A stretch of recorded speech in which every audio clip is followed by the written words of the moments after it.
इस बार संघर्ष कर लो, इस बार संघर्ष कर लो सुरक्षित रहेगा। तो अगले साल जब बाबा साहब अम्बेडकर की जयंती आएगी, आपके मसीहा की जयंती आएगी, तो बहुत सम्मान से परमिशन के लिए कहीं भटकना नहीं पड़ेगा, बहुत सम्मान से मनाने का मौका मिलेगा अगर आपने अब आने वाले 9 महीने संघर्ष कर लिया। आजाद समाज पार्टी ताकत में आएगी, अति पिछड़े समाज को 27% से अलग 15% अतिरिक्त आरक्षण देने का काम हम लोग करेंगे। मेरी बात को आप याद रखें। और अब समय आ गया है, जैसे वुमेन रिजर्वेशन बिल आ रहा है, ऐसे ही पिछड़े अति पिछड़े वर्ग के लोगों को भी पॉलिटिकल रिजर्वेशन मिलना चाहिए। इसकी भी डिमांड हम लोग पार्लियामेंट में उठाने का काम करेंगे और राजकाज बनने में लागू करने का काम करेंगे। सोएंगे वो भी उसी हालात में रहेंगे जिस हालात में गरीब परिवार हमारे रहते हैं। मेरी बात को आप याद रखें। प्यारे साथियों, ये भेदभाव इस सरकार में हमारे और आपके साथ हो रहा है। अभी मैंने 3 दिन पहले जिनको राशन डीलर कहते हैं उन भाइयों की आवाज उठाई। महाराष्ट्र में 3.25 रुपए करीब उनको जो है लाभांश कमीशन मिलता है। उत्तर प्रदेश में 90 पैसे मिलता है। जब 90 पैसे मिलता है, कई जगह पे देखा गया कि मजबूरी में वो कुछ राशन में से कटौती करते हैं। जो राशन मिल रहा, मैंने मांग उठाई कि उनको 90 पैसे की जगह 3 रुपए लाभांश कमीशन मिले, जिससे वो जो अनाज ऊपर से आ रहा पूरा का पूरा अनाज गरीबों के घरों तक पहुंच सके, उनके बच्चों के पेट तक पहुंच सके। प्यारे साथियों, किसानों की बिजली का बिल माफ हो 2022 में सरकार ने वादा किया था। इसलिए मैं आपको कहना चाहता हूं मेरे लोग, आज नहीं तो कल, चाहे लुट पिट के, चाहे रोज होके, तब मेरी बात को मान लेना, या फिर आने वाले 7, 8, 9 महीने के लिए मेरी बात को मान के संघर्ष कर लो। एक रास्ता चुन लो। आपकी किस्मत, आपका जीवन, आपका भविष्य आपके हाथों में, किसी और के हाथों में नहीं। राजकाज बना लोगे तो राजकाज बनते ही जितना बैकलॉग बकाया है, सारे बैकलॉग को पहली कैबिनेट में पूरा करने के लिए जो है प्रस्ताव लाके पक्की नौकरियां नौजवानों को देने का काम करेंगे।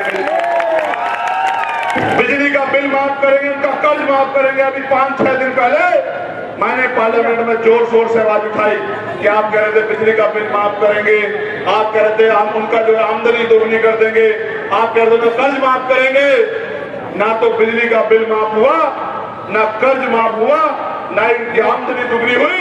और तो और मैंने वो वीडियो जरूर देखी है जब लखीमपुर खीरी में किसान लाइन लगा के जाते हैं और सुबह से 4 बजे से लग जाते हैं यूरिया और डीएपी के लिए, और पुलिस उनको लाठी बजा बजा के भीड़ को कंट्रोल करने के लिए उनके हाथ पैर तोड़ने का काम करती है। वो वीडियो जरूर मैंने अपनी आंखों से देखी। ये सरकार है जो कहती है किसानों के हितैषी। प्यारे साथियों, अभी कुछ दिन पहले, क्योंकि मैं छात्र राजनीति से आया हूं और छात्र राजनीति की इंपोर्टेंस को समझता हूं, हमने पार्लियामेंट में ये लेटर लिख के दिया था मिनिस्टर को कि उत्तर प्रदेश के विश्वविद्यालयों के अलावा विद्यालयों में छात्र चुनाव नहीं हो रहे हैं। नेता का बेटा नेता बन रहा है, एमएलए का बेटा एमएलए बन रहा है, एमपी का बेटा एमपी बन रहा है, चेयरमैन का बेटा चेयरमैन बन रहा है, गरीब का बेटा झंडा उठा रहा है। हमने कहा कि शासन चुनाव बहाल होने चाहिए।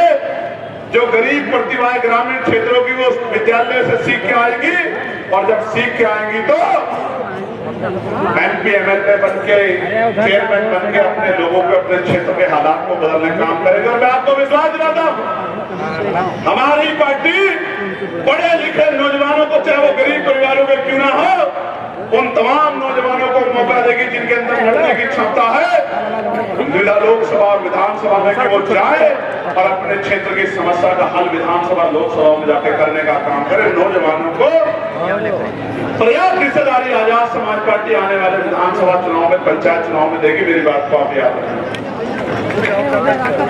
ये ऐसा राम राज्य का सरकार चल रहा है कि यहाँ निर्दोष जेलों में है, और जिनको बलात्कार के आरोप में सजा हो गई है वो मंदिरों में जाके उनकी पूजा हो रही है। अगर आपको भरोसा नहीं तो कुछ दिन पहले का अखबार देख लो, एक जिनको जो संत कहते थे उनको बलात्कार के आरोप में सजा हुई और वो अयोध्या में जाके उनका जो है उनकी पूजा हो रही है। मुझे देख के बड़ी घृणा आती है कि बेटियों की रक्षा करने वाले की पकड़ने की बात करने वाली सरकार बेटियों के बलात्कारियों को सम्मान देने का काम करे। ये बहुत बड़ी मुसीबत। ऐसा हमने कहीं और भी देखा था। शेरवाज भाई को याद होगा, हमने गुजरात में भी साहबानों के उसमें देखा जिन्होंने साहबानों के साथ जुल्म जाति अत्याचार किया, उसकी अस्मत को लूटने का काम किया। उनके गले में मालाएं पहनाने का काम इस भारतीय जनता पार्टी की सरकार ने किया। इनके लोगों ने किया। इसलिए मैं आपको कहना चाहता हूं मेरे लोग, आज नहीं तो कल चाहे लुट पिट के चाहे रोज होके तब मेरी बात को मान लेना, या फिर आने वाले 7, 8, 9 महीने के लिए मेरी बात को मान के संघर्ष कर लो। एक रास्ता चुन लो। आपकी किस्मत, आपका जीवन, आपका भविष्य आपके हाथों में, किसी और के हाथों में नहीं। राजकाज बना लोगे तो राजकाज बनते ही जितना बैकलॉग बकाया है सारे बैकलॉग को पहली कैबिनेट में पूरा करने के लिए जो है प्रस्ताव लाके पक्की नौकरियां नौजवानों को देने का काम करेंगे। चाहे वो 69,000 शिक्षक भर्ती के बच्चे हों या किसी और भर्ती के, जिनके साथ अन्याय हो उनके साथ ऐतिहासिक न्याय करने का काम करेंगे। तहसील स्तर पर IAS, PCS और तमाम प्रतियोगी परीक्षाओं के लिए सेंटर स्थापित करेंगे निःशुल्क, जहां गरीबों के बच्चों को अच्छी कोचिंग मिल जाए। प्यारे साथियों, नगर पालिका स्तर पे हाईटेक लाइब्रेरी बनाकर स्थानीय बच्चों पैसे में परीक्षा की तैयारी करने का अवसर देंगे। आशा बहनें, आंगनबाड़ी बहनें, भोजन माताएं, सहायिकाएं, तमाम बहनों को राज्य कर्मचारी का दर्जा दिलाने का काम करेंगे। और जब तक राज्य कर्मचारी का दर्जा नहीं मिलता 25,000 रुपए का वेतन उनको दिलाने का काम करेंगे। मेरी बात का याद है। प्यारे साथियों, व्यवस्था समाप्त करेंगे और कर्मचारियों को नियमित करेंगे और जितने भी डिपार्टमेंट में संविदा पे और आउटसोर्सिंग पे लोग लगे उनको पक्के करने का काम करेंगे और कम से कम 25,000 रुपए का वेतन देने का काम करेंगे। प्यारे साथियों, वित्तविहीन माध्यमिक विद्यालयों में शिक्षकों को सम्मानजनक मानदेय और सेवा सुरक्षा दिलाने का काम करेंगे। सहायता प्राप्त विद्यालयों में शिक्षकों और कर्मचारियों की सेवा सुरक्षा पुनः बहाल की जाएगी। खेलकूद से जुड़ी योजनाओं में को नगर पंचायत में ब्लॉक स्तर पर लागू करेंगे। मैनुअल सफाई समाप्त कर नगर पंचायत और ब्लॉक स्तर पे और ग्रामीण स्तर पे मशीन आधारित व्यवस्था लागू करेंगे। साथ ही सुरक्षा उपकरण, नियमित वेतन, दुर्घटना बीमा और कैशलेस इलाज की सुविधा भी देंगे। संविदा लाइनमैन, कई मैंने मामले देख लिए कि लगातार लाइनमैनों की जान जा रही है। उन लाइनमैनों को पक्की नौकरी दी जाएगी और दुर्घटना होने पे बीमा और कैशलेस इलाज की सुविधा दी जाएगी। रेडी और पटरी वालों को, छोटे व्यापारियों को वेंडिंग जोन बनाकर सुरक्षित बाजार उपलब्ध कराए जाएंगे। वन टाइम टैक्स प्रणाली में संशोधन कर पुराने वाहनों को रियायत दी जाएगी। नर्सरी व्यवसाय को आसान ऋण और मुफ्त बिजली और सरकारी योजनाओं का लाभ दिलाया जाएगा। स्मार्ट मीटर की समस्या का समाधान किया जाएगा और कम से कम 300 यूनिट बिजली फ्री दी जाए। कितनी यूनिट? 200। पहले आता था 300-400 का बिल, अब कितना आता है? कितना आता है? अब आता है 4-5 हजार रुपए का। जैसे उत्तर प्रदेश में बिजली सोने के तारों में आ रही हो, पुराना बिजली का बिल माफ किया जाएगा और बिजली का रेट हाफ किया जाएगा। मेरी बात को आप याद रखना। और 300 यूनिट बिजली फ्री दी जाएगी। प्यारे साथियों, एक बार फिर बोल रहा हूं, इस बार संघर्ष कर लो। इस बार संघर्ष कर लो तो अगले साल जब बाबा साहब अम्बेडकर की जयंती आएगी, आपके मसीहा की जयंती आएगी, तो बहुत सम्मान से परमिशन के लिए कहीं भटकना नहीं पड़ेगा, बहुत सम्मान से मनाने का मौका मिलेगा अगर आपने अब आने वाले 9 महीने संघर्ष कर लिया। प्यारे साथियों, यहाँ गुलदार की बड़ी समस्या है या नहीं है बताओ? मेरे यहाँ पर भी उधर नगीना में है। आपने देखा होगा 4-5 दिन पहले मैंने इस मामले को उठाया और मैं आपको बताना चाहता हूँ सरकार किस तरह हमसे भेदभाव करती है। गौर से सुनो, इन बड़ी बड़ी गाड़ियों वालों को गुलदार कुछ नहीं कहता ना। आपने सुना भेड़िए ने गुलदार ने किसी गाड़ी वाले को पकड़ लिया? नहीं पकड़ता ना। क्यों नहीं पकड़ता? कि बड़े बड़ी गाड़ियों वाले अपनी गाड़ी से निकलते हैं, साइकिल से, पैदल से, मोटरसाइकिल पे कौन निकलता है? आपके मेरे परिवार का व्यक्ति, किसान मजदूर निकलता है ना, उनके बच्चे बच्चियां। तो जब ये निकलते हैं तो गुलदार इनको उठा ले जाता है, इनको मार देता है। आपको जान के अचरज होगा, महाराष्ट्र में अगर कहीं गुलदार हमला कर दे, कोई वन्यजीवी हमला कर दे और किसी की जान चली जाए तो 20 लाख रुपए का मुआवजा मिलता है। कितने लाख का? 20 लाख का। और उत्तर प्रदेश में कितने लाख का मिलता है? 5 लाख का। कितने लाख का? 5 लाख का। वहां भी डबल इंजन की सरकार, यहाँ भी डबल इंजन की सरकार। और 2023 में केंद्र की सरकार ने 5 लाख की राशि बढ़ा के 10 लाख कर दी थी, लेकिन उत्तर प्रदेश की निकम्मी सरकार ने, ढोंगी सरकार ने 5 लाख रुपए से एक पैसा नहीं बढ़ाया, जबकि दूसरी जगह पे 20-20 लाख रुपए मिल रहे हैं। मैं आपको बताना चाहता हूं, उनको पता है गुलदार किसी अमीर को, किसी नेता, किसी पैसे वाले को नहीं ले जाता, उसके बच्चों को नहीं मारता, गरीबों को, किसानों, मजदूरों के बच्चों को मारता, तो मारने दो। इनकी जान की कीमत सरकार की नजर में 5 लाख। लिख के रख लो, अगले 5 साल में जो मैंने बात कही है, पॉइंट टू पॉइंट चेक कर लेना, एक बात पूरी करेंगे। और ये जो समस्या है अभी आपके आज जंगली जानवरों की, इसको पूर्णतया खत्म कराने का काम करेंगे। प्यारे साथियों, मैं बहुत जिम्मेदारी से आपसे कह रहा हूं, ओबीसी को उप कोटा, बिना उप कोटे के बिना महिला आरक्षण लागू करना कोई ऐतिहासिक प्रगति नहीं है, बिल्कुल सामाजिक न्याय के अवधारणा पे गंभीर अन्याय है। प्यारे साथियों, हालात कैसी है? हालात ऐसी है कि चंद्रशेखर सरोज को दिन में पीटा और रात को उसके घर में आग लगा दी और आरोपी खुलेआम घूम रहे हैं, कोई पूछने वाला नहीं है। फतेहपुर सीकरी में हजरत सलीम चिश्ती की दरगाह पर उसके दौरान गंदगी फैली हुई है और कोई पूछने वाला नहीं है। शाहजहांपुर जिले में कुआया थाने में हमारे पाल समाज के बुजुर्ग को जातिवादियों द्वारा अमानवीय व्यवहार करके मुर्गा बना के अपमानित किया गया। और पीलीभीत में मूसेपुर पंचायत में जयसिंह जो वृद्ध गौरक्षण केंद्र में 2 दिन तक पशुओं के साथ तड़पा कर मार दिया गया। कोई कहने वाला नहीं है। जो सरकार कहती है हम गौरक्षकों की सरकार है, यही पीलीभीत में कई गौवंश मर गए हैं, कोई पूछने वाला नहीं है। बता रहा हूँ मेरे लोग, आप अखबार उठा के देखना क्या हुआ पे जिस तरह का हमला हो रहा है, धार्मिक आजादी को जिस तरह कुचला जा रहा है, ये सब आपके और मेरे सामने है। कोई कहने वाला, कोई सुनने वाला नहीं है, कोई आवाज उठाता है। आपके नेता आजम खान देखो जेल में सड़ रहे हैं, आपके और नेताओं का क्या हाल किया है। ये अपने नेताओं की रक्षा नहीं कर सकते, आपकी मेरी रक्षा क्या करेंगे। इसलिए मैं आपको भी कहना चाहता हूं, डर कर वोट मत करो, खुलकर वोट करो, अपनी हिस्सेदारी के साथ वोट करो, स्वाभिमान सम्मान के साथ वोट करो। आजाद समाज पार्टी का दामन थानो और स्वाभिमान सम्मान के साथ अपनी वोट के अधिकार के साथ आगे बढ़ो। अगर आप डर कर वोट करोगे तो वही मिलेगा जो मिलता है। फिर मत कहना कि आओ चंद्रशेखर भाई हमें बचा लो बचा लो बचा लो। क्यों? क्योंकि और तो कोई आपकी बात को सुनने वाला नहीं।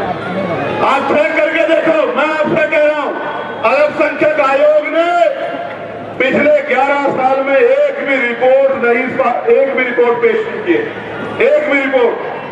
और इतने नेता किसी ने सवाल नहीं किया कि फिर ये आयोग कर क्या रहा है, अगर ये एक भी रिपोर्ट पेश नहीं कर रहा फिर ये नेता कर क्या रहे हैं, फिर ये आयोग कर क्या रहा है। इसलिए मैं आपको कहना चाहता हूं, हमने जो पॉलिसी बनाई है ऐसी शिक्षा व्यवस्था लागू करेंगे कि जहां अमीरों के बच्चे पढ़ते हैं उन स्कूलों को भी छोड़ के अमीर भी अपने बच्चों को उन्हीं सरकारी स्कूलों में पढ़ाएंगे जिन स्कूलों में गरीब के बच्चे पढ़ेंगे। मेरी बात को आप याद, ऐसी हेल्थ पॉलिसी लागू करेंगे कि इलाज की और पैसे की कमी कारण किसी को अपना घर जमीन किसी के आगे गिरवी नहीं रखनी पड़ेगी।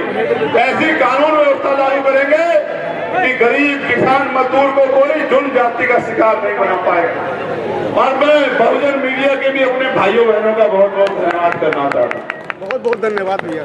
ये बेचारे कहीं हरियाणा से चल के आते हैं, कहीं उत्तर प्रदेश के उस कोने से चल के आते हैं, कहीं मध्य प्रदेश से चल के आते हैं, कई दिन पहले आके यहाँ इसकी प्रक्रिया को दिखाने का काम करते हैं। मैं इनका भी बहुत बहुत धन्यवाद। कुछ तो ऐसे हैं जो आके मुझे पैसे भी देके जाते हैं। एक छोटी बच्ची जो बाराबंकी में नहीं मिल पाई थी, उसके पिताजी क्या नाम है मैं नाम नहीं जानता, क्या नाम है उनका, वो पीछे खड़े हैं, वो बड़े गुस्सा हुए कि मैंने 1 महीने तक कहते हैं कहां से आते हैं लोग, कोई कहता पैसों में बुलाए जाते हैं, कोई कहता फलानी पार्टी के हैं, लेकिन सियाराम भाई जैसे लोग जो 1-1 महीना रिक्शा चला के प्रचार करते हैं और मिल भी नहीं पाते, ऐसे लोगों का नेता है चंद्रशेखर आजाद। इसलिए बड़ा गर्व होता है। वो बच्ची आई गुल्लक लेके, कहाँ है उसकी गुल्लक, ये देना मुझे। वाह सारे स्वाभिमान, वाह। ये गुल्लक लेके वो आई है, पूरी भरी हुई है, देखो आवाज आई नहीं आई, आई नहीं आई। ये गरीब के मेहनत का पैसा है और ये पैसा ऐसा इनकलाब लाएगा उत्तर प्रदेश में कि गरीबों के आंखों के आंसू फिर दोबारा उनकी आंखों में नहीं आएंगे। हाँ मामा,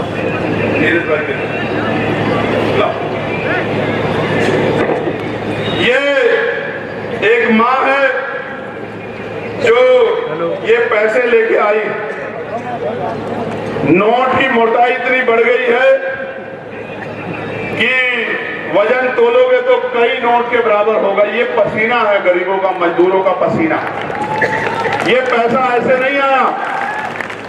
ये वो 50 का नोट है जो आजकल मार्केट में कम दिखता है। देखो जी, देखो देखो विशाल व्यंजन देखो, जो नहीं दिखता ये मेरी माँ ने उठा के रखा है। मेरे पास शब्द नहीं है। एक मेरा छोटा भाई देना है, अंशुल है इसका नाम, वो पेंटिंग में रखी है। ये कल इसने बनाई अपने खून से पेंटिंग।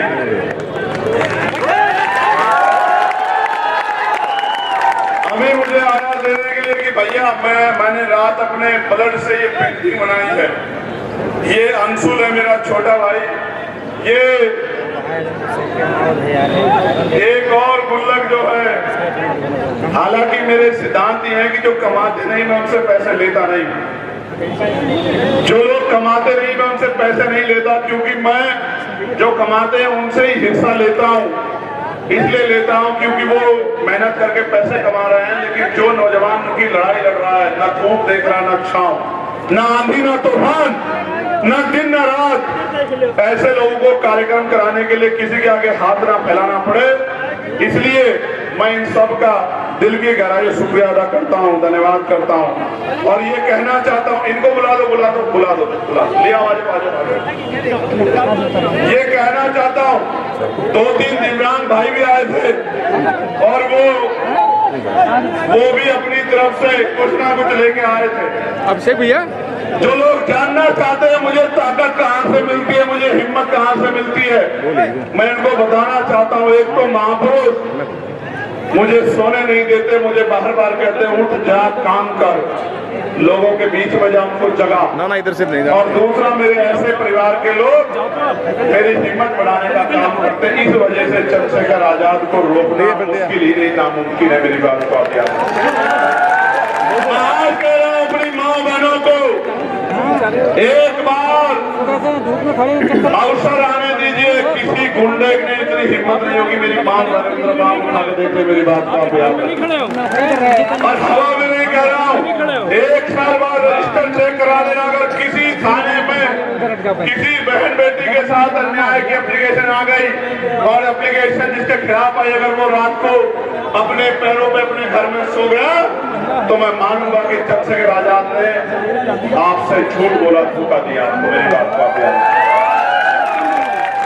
सारे काम हो सकते हैं अगर इस खाकी को खुली छूट दी जाए, गुंडागर्दी को खत्म करने की, गुंडों को सबक सिखाने की। मैं गारंटी से कहता हूं मुझे अपनी खाकी पे इतना गर्व है। मैं लोकसभा में आवाज उठाता हूं कि इनकी 8 घंटे की ड्यूटी करो, इनके परिवार सप्ताह में इनके 1 दिन छुट्टी करो, बॉर्डर स्कीम खत्म करके इनको बराबर के जिलों में लाओ कि ये छुट्टी वाले दिन अपने परिवार के बीच में रह सके, अपने बेटे को, बेटी को, माँ को, सास को, बहन को, भाई को अपने परिवार में समय बिता सके। मैं बार बार मांग करता हूँ। किधर से गई? और आज कह रहा हूँ, अवसर बनने दीजिए। सबसे पहला काम उत्तर प्रदेश में यही करेंगे कि पुलिस के लिए व्यवस्था लागू करेंगे और पीआरडी के जवानों को, होमगार्ड भाइयों बहनों को भी उचित सम्मान दिलाने का काम करेंगे। मेरी बात को आप याद रखें। तो मैं आपको बहुत जिम्मेदारी से कहना चाहता हूं प्यारे साथियों, माँ को कह रहा हूं, मेरी माँ बहनें सुन लें, घर पे रोजगार दिलाने का काम करेंगे। किसी के खेत में गेहूं काटने के लिए नहीं जाना पड़ेगा। मेरी बात को आप याद रखना। घर पे रोजगार दिलाने का काम करेंगे और सम्मान का रोजगार। जब 4 पैसे जेब में आएंगे तो देख लेना अपने आप अंग्रेजी भी आ जाएगी। इस बात को मेरे ध्यान रखना, हिंदी भी चले जाएगी, अंग्रेजी भी। और जो नए स्कूल बनाएंगे उनमें पढ़ाई अंग्रेजी में कराएंगे। अंग्रेजी मीडियम का मुकाबला सरकारी स्कूलों से कराएंगे। मेरी बात को आप याद रखना। जहां 20,000 रुपए, 15,000 रुपए खर्च करने पड़ते हैं महीने के, वहां 50 रुपए में पूरे महीने की फीस पे पढ़ाई करवाने का काम करेंगे। वो पढ़ाई के पैसे भी सरकार देगी। मेरी बात को आप याद रखना। अभी आप देखो अपने यहाँ पर बहुत सारे प्राइवेट स्कूल होंगे। हर साल स्कूल अपना सिलेबस बदल देता है और माँ बाप को कहता है नई किताबें ले आओ। ये जो अंधेर गर्दी चल रही है, अंधेरी नगरी चौपट राजा, तके शेर भाजी तके शेर खाजा, ये जो अंधेरी नगरी का पाठ चल रहा है, लूट खसोट चल रही है, इस लूट खसोट को भी तोड़ने का काम करेंगे। सरकारी दफ्तरों में काम के लिए किसी से 1 पैसे की रिश्वत नहीं ले जाएगी। अगर रिश्वत कोई ले लेगा तो उसके पद को रिक्त करके उस पर भी भर्ती निकाल के दूसरे नौजवान को रोजगार देने का काम करेंगे। मेरी बात सब याद रखें। बहुत अच्छा। प्यारे साथियों, मैं आपसे भी कुछ चाहता हूँ। आप बताओ मदद करोगे नहीं करोगे? बिल्कुल करेंगे भैया। दोनों हाथ उठा के बताओ करोगे नहीं करोगे? बिल्कुल करेंगे। यहाँ से जाने के बाद चैन से तो नहीं बैठोगे? नहीं बैठना है। घर घर जाके, गली गली जाके काम करोगे नहीं करोगे? माँ को, बहनों को जोड़ने का काम, जगाने का काम करोगे नहीं करोगे? वोट का इस्तेमाल करना जान गए हो नहीं जान गए हो? अपनी ताकत बनाओगे या नहीं बनाओगे? किसी की बातों में तो नहीं आओगे? अगर बातों में आओगे तो फिर 5 साल जुम जाके अत्याचार सहने के लिए तैयार रहना पड़ेगा। फिर कहना चंद्रशेखर भाई आ जाओ, किसानों को गाड़ियों से कुचल दिया। चंद्रशेखर भाई आ जाओ, लाठियों से पीट दिया। चंद्रशेखर भाई आ जाओ, घर जला दिए। और मैं आज कह रहा हूँ, ताकत बना लो, आप हर घर में चंद्रशेखर पैदा हो जाएंगे। मेरी बात को आप याद रखें। प्यारे साथियों, देखो जो लोग नौजवानों को नजरअंदाज करते हैं, एक दिन आएगा उत्तर प्रदेश में कि नौजवानों की ऐसी ताकत बनेगी जैसी नेपाल में नौजवानों की ताकत बनी है, जैन जी के लोगों ने बनाई है। मेरी बात। लेकिन हम संवैधानिक दायरे से सारे काम करें। कैसे? संवैधानिक दायरे में, संविधान के अंदर रह के। करोगे नहीं करोगे मदद? घर घर जाके मेरी बात को पहुंचाओगे नहीं पहुंचाओगे? दोनों पैरों पे खड़े हो जाओ अपने अपने सब लोग। लाइए लाइए, मैंने खुश हो ही गया था तू। अरे कुर्सी साफ कर देंगे भैया, साफ कर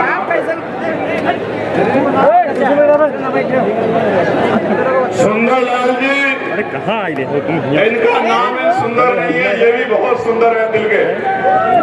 ये केतली भी लाए हैं और इस केतली में लिफाफा भी लाए हैं। पार्टी को सहयोग, हमने परमिशन मांगी है तो उनका बहुत बहुत धन्यवाद करता हूँ। और मैं मैं सुंदर लाल जी को ये कहना चाहता हूं,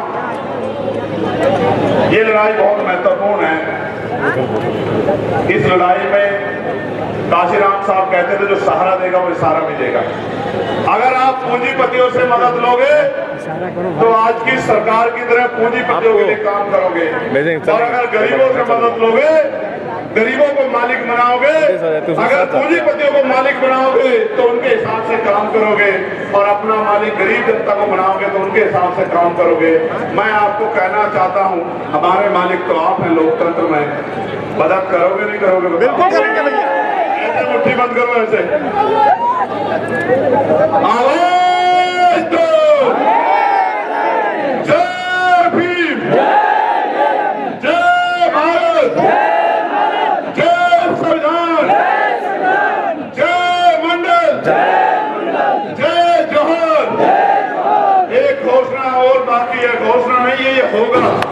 आजाद समाज पार्टी ताकत में आएगी, अति पिछड़े समाज को 27% से अलग 15% अतिरिक्त आरक्षण देने का काम हम लोग करेंगे। मेरी बात को आप याद रखें।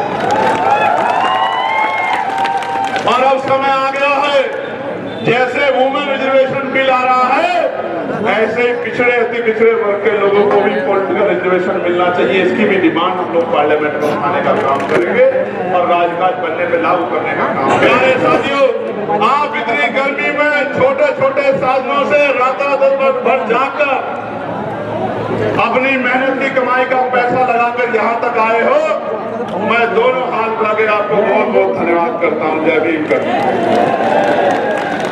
लेकिन यहाँ से जाने के बाद घर मत बैठ जाना, चैन से बैठोगे तो नहीं। जो लोग उधर छांव में खड़े हैं, बहुत दूर तक बैठोगे तो नहीं। काम करोगे नहीं करोगे? जाके घर घर जाके लोगों को जगाओगे नहीं जगाओगे?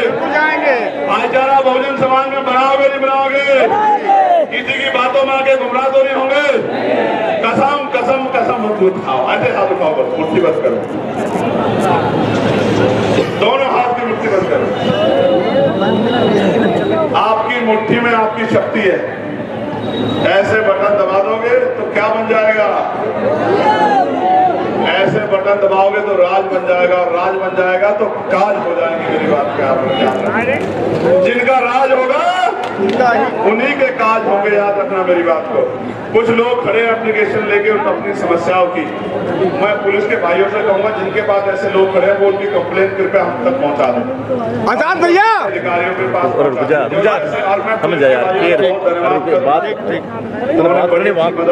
बोलेगी ना, ऐसे तो किसी को परमिशन रात को दिए, मैं उनका भी आभार करता हूँ, उनको भी मैं भूलूंगा नहीं। दे दो एप्लीकेशन, दे दो, पकड़ा के पहुंचा। आजाद भैया, आजाद भैया जिंदाबाद। मैं आपसे मिलना चाहता हूँ, मैं जनसेवक हूँ लखीमपुर का, मैं आपसे मिलना चाहता हूँ। क्या चल रहा है? ऊपर गिरा, धूप गिर रहा है, गुड़िया खाए हुए हो। क्या नाम है तुम्हारा? मंच पे आने के लिए तुम्हें बहुत जमीन की मेहनत की होगी, तो मेरे भाइयों भी आ जाओ, क्या फर्क पड़ता? ये मंच तो गरीबों का है, ये गरीबों का मंच नहीं। बुला तो रहे, जाओ उधर से। बैठेंगे तो गरीबों का मंच। क्या कह रहे भाई? मैं आपसे मिलना चाहता हूँ, जनसेवक हूँ लखीमपुर का, मैं अपनी बात बताना चाहता हूँ। आ जाओ, इस तरफ आ जाओ। भाई साहब आ रहा हूँ मैं। याद चलता हूँ, समय कम है क्योंकि फ्लाइट भी पकड़नी है। रुक जा प्रधान, रुक जा, ठीक ना हो यार, कैमरे लग रहे हैं। एप्लीकेशन भेज दो, मैं दे दूँ। अच्छा, वो एक एप्लीकेशन और से देना है। रुमाल लोगो भैया।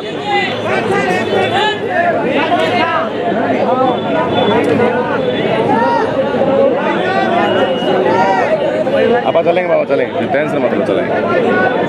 एक एप्लीकेशन आई थी, ना मामला मैंने 2 दिन पहले उठाया था। उत्तर प्रदेश अधीनस्थ सेवा चयन आयोग UP-SSC द्वारा हाल ही में जारी कृषि तकनीकी सहायक AGTA भर्ती में आरक्षण नीति का उल्लंघन के संबंध में मैंने 3 दिन पहले अपने पास ही है ना, चेक करना, पर्ची के साथ देते हैं, ठीक है। मगर मैं आपको कहना चाहता हूँ, हाँ मैं देख लूंगा उसको, इनको इस एप्लीकेशन वालों को कहना चाहता हूँ, एक सरकार का बस चले तो ये आपको एक नौकरी ना दे। UGC इसका जीता जागता उदाहरण है।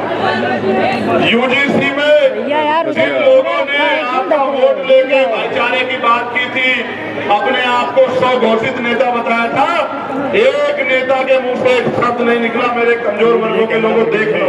आज जो ताकत में नहीं है और दो भी चुप है, कल ताकत में होंगे तो आपकी तरफ देखेंगे नहीं। मेरी बात को आप याद रखना, इसलिए आपसे कह रहा हूँ। आज विश्वविद्यालयों में हमारे बच्चों की हत्या हो रही है और कोई पूछने वाला नहीं है। अगर हम आवाज उठाते हैं तो हमको धमकियां दिया, धमकियों से डरने वाले नहीं, एक बार मरेंगे लेकिन ना झुकेंगे, ना बिकेंगे, ना रुकेंगे और स्वाभिमान सम्मान से समझौता नहीं करेंगे।